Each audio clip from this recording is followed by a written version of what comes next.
Okay, so this is the sugar mixture here that is now bubbling and melted. So the second piece that it says to do is let it bubble and swirl it in the pan until it turns brown caramel. Then take it off the heat and stir in a half a cup of heavy cream. So right now I'm just letting it bubble, and I'm gonna let it turn into a caramel here.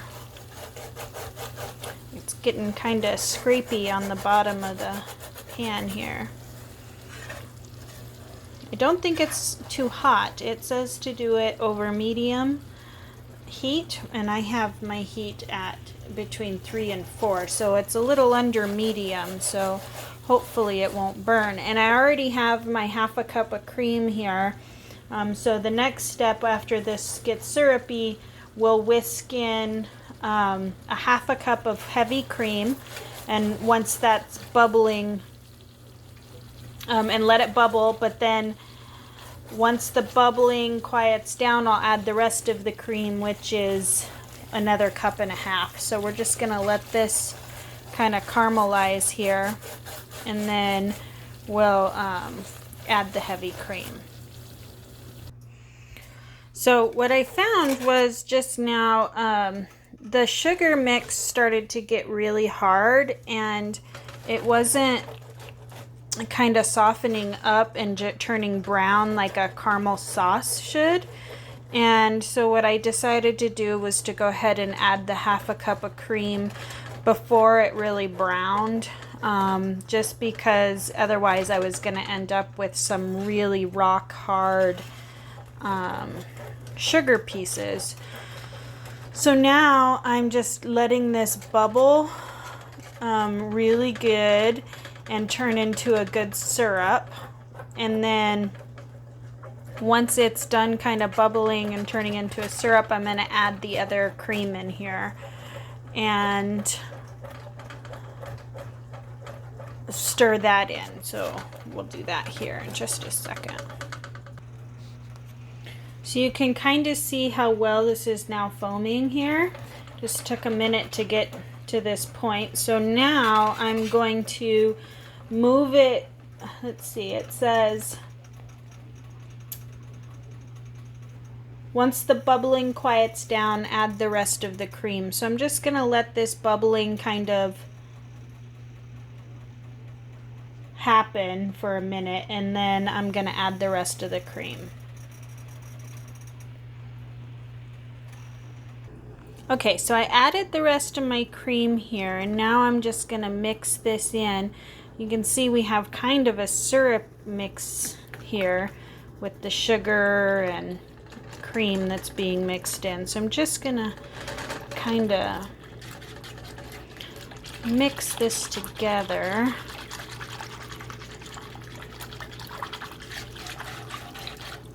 Get it really blended.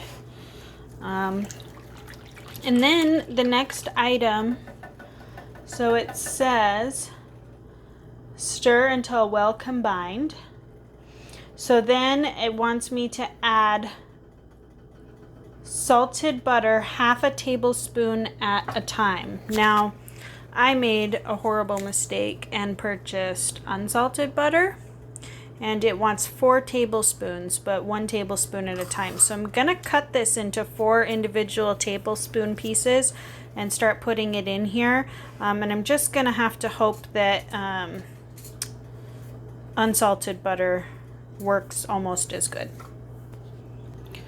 So I've got my butter sliced into 4 individual pieces here, and I've got my cream here just heating up. So I am going to start adding the butter in pieces here, and we'll see what happens. Okay, so I'm going to add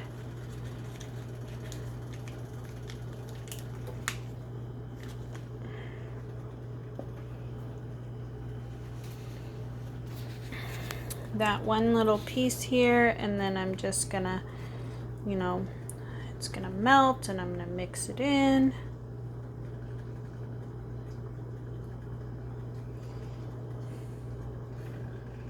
So I'm gonna do this with all 4 pieces of the butter.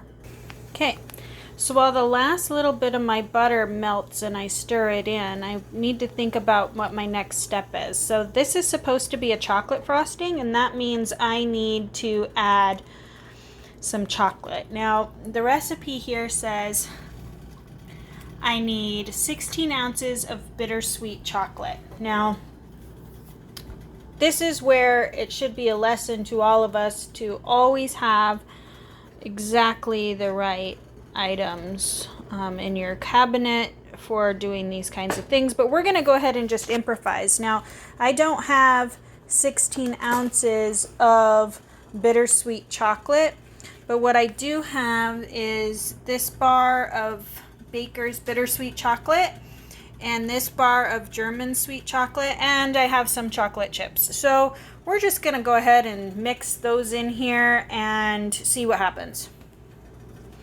Now that this is all melting, we're gonna stir this in and then we'll add the chocolate. Okay, so I added a bunch of the chocolate. It is getting pretty melty in here.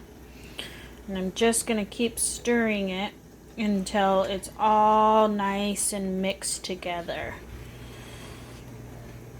Once it's all nice and mixed together, then what I have to do, I have to sit here and do it until it looks glossy and nice, and then I have to put it in like a bowl or a flat bowl or pan, and let it sit for 4 hours on the counter until it's totally done thickening. So you can see this is starting to get pretty thick and turn into a nice kind of rich, thick frosting here. Excellent. So we're going to finish stirring this and then we'll pour it into a pan to let it sit. Look at how good this is turning out. It is getting really melty. I'll try to get without the glare here. That is just so pretty.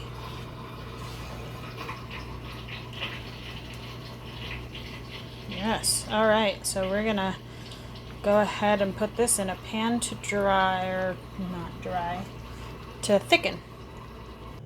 Okay, so I've got it poured into this baking pan, right? So it's gonna sit here in this baking pan.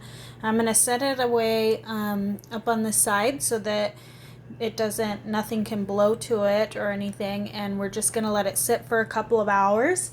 The next video will make the actual cake batters and we'll get those ready for baking because we're gonna want to let them cool before we frost them. So we'll come back with another video after this to do the cakes.